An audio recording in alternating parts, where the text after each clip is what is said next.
So, we've been talking about Hanuman a bit as of late, and this has illuminated some intriguing notions concerning esoteric Christianity.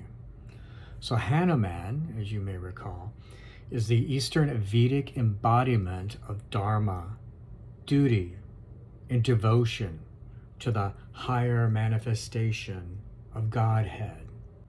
The concept finds a correspondence in Western esoteric Christianity with the idea of Jesus as a Son of God.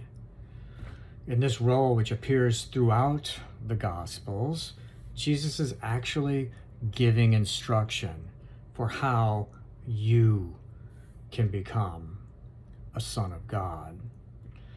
This means remembering yourself. It means awakening to a higher level of existence. Jesus is like Hanuman when he says to Rama, "When I remember myself, I'm you." The difference is that Jesus is basically remembering himself all the time, whereas Hanuman intermittently forgets who he is, and so he needs something to follow during those time periods. But Jesus is a different sort of thing. He's always aware of himself. And in Vedic, there's another way of looking at that Krishna is like that. Like Krishna is like born. He just always knows, and everyone knows that he's a son of God, or he's Vishnu reincarnated. He's an avatar of Vishnu. So Jesus remembering himself all the time, that results in where he says things sometimes like it sounds like he's saying, "I am God." And this is possibly a reiteration of the essence of the utterance, "I am," which appears in the Gospels a couple of times, but I think before that it appears in Exodus, where Moses encounters the burning bush, and then the voice of God says, "I am that I am." So it's the essence of the utterance of "I am" is a movement upwards into Godhead. Yet within the storyline and the narrative of all of this, Moses is someone who is he's like the rest of us. He's separated from God most of the time until he makes that special effort, or rather is available, makes himself available for when the cosmos opens up to him in such a way that he can receive that descending current from above. Being aware of himself all the time, Jesus, on the other hand, is always awake, and that's why he's a son of God, why that terminology gets used. When we awaken, we become sons of God for a moment in that sense, and just a moment. And in that moment, we have a possibility of gaining a new sense of what is possible, or of what quality of existence might be possible. And if you go back to the model of Zoroastrianism, which is probably the progenitor to both the Eastern Vedic and the Western Christian,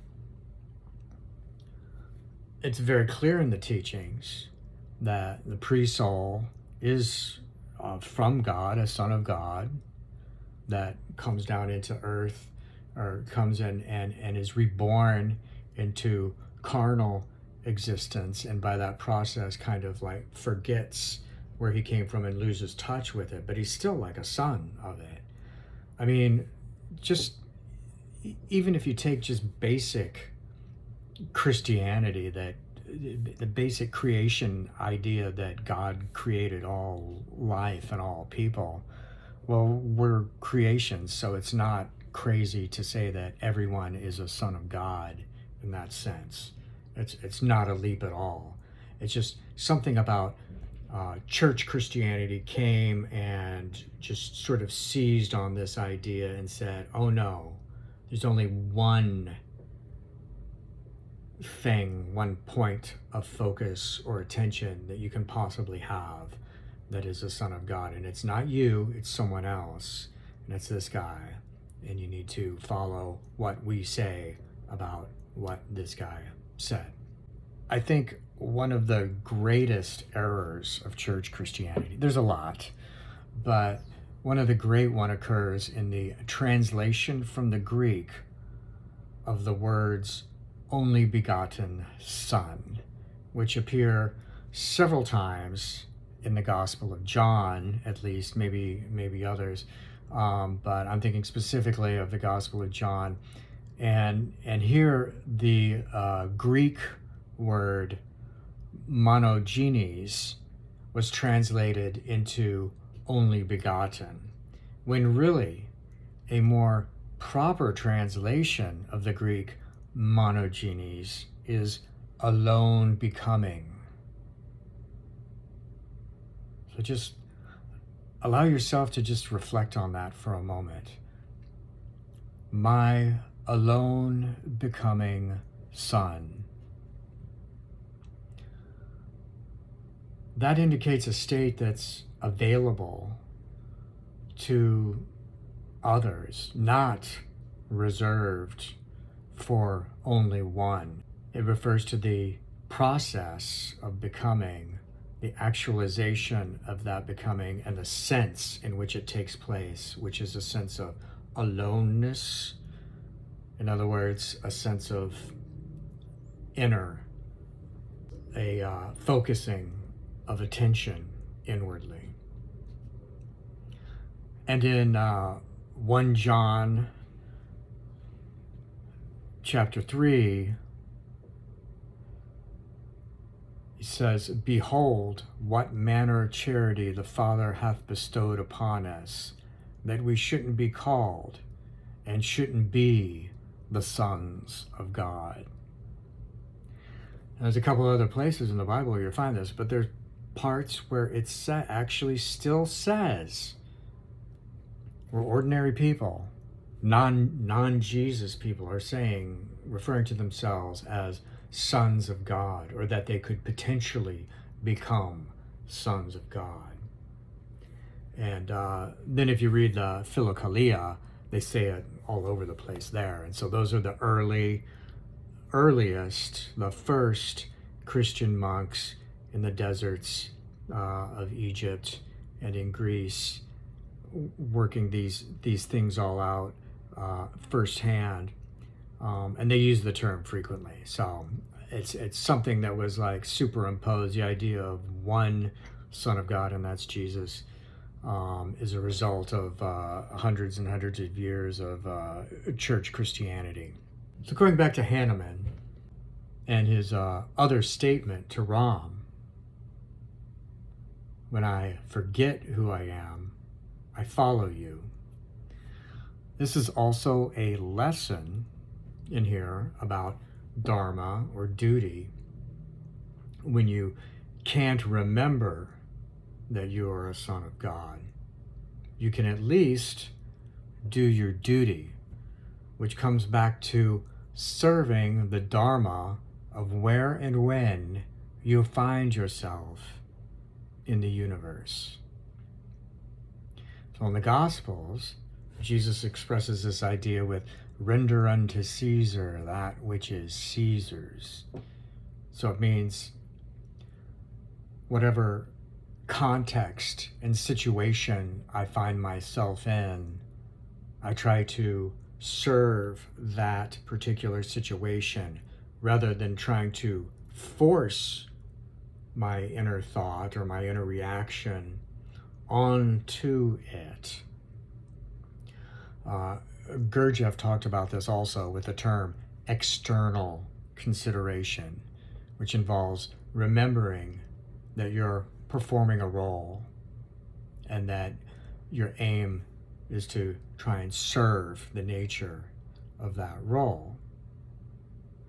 It means that if I'm a construction worker, I serve the aim of solid construction. And I don't spend time waxing esoteric to the other construction workers. It means that if I'm called to war, I take up my sword or my AR rather than hiding and cowering in obscurity. It means if I got married and had children, I will love and provide for them and try to be a good householder rather than daydreaming about a different life that could have been. Another lesson that occurs in the Gospels about this is the so-called last temptation of Christ, where he's being crucified, he says, Father, why hast thou forsaken me? And it represents having that moment of doubt, like, I don't want to serve the role I've been given, the role that the universe has presented to me that I must fulfill. So that part, I believe that's in the story, so we can identify with it a little more, because that's what we struggle with all the time. I don't want to do this. The universe presents to us a role that we are to fulfill, that we have to go through, and something in us just rebels against it, reacts against it, doesn't want to do it, wishes, why couldn't I have been something else? But